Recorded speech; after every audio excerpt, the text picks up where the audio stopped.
আল্লাহ রাব্বুল আলামিন পৃথিবীর মধ্যে আল্লাহ তাআলা দুনিয়ার মধ্যে মানুষ আল্লাহ তাআলা সৃষ্টি করেছেন।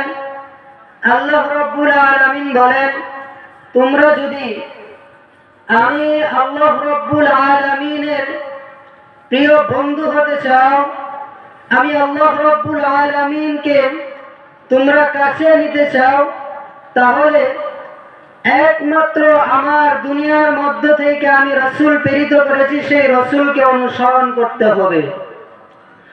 রাসূলকে ব্যতীত কোনো ব্যক্তি আল্লাহ তাআলাকে পাইতে পারে না।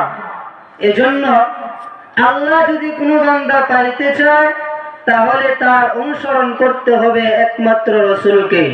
পৃথিবীর মধ্যে সর্বশ্রেষ্ঠতম ব্যক্তি, সবচাইতে সম্মানিত ব্যক্তি, সবচাইতে মর্যাদাশীল ব্যক্তি একজনই, তিনি হলেন জনাবে মুহাম্মদুর রাসূলুল্লাহ সাল্লাল্লাহু আলাইহি ওয়াসাল্লাম।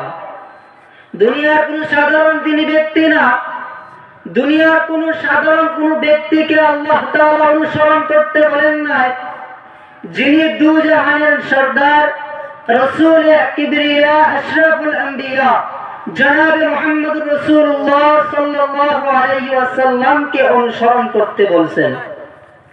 আল্লাহ রাব্বুল আলামিন বলেন, কুল ইন কুনতুম তুহিব্বুনাল্লাহ।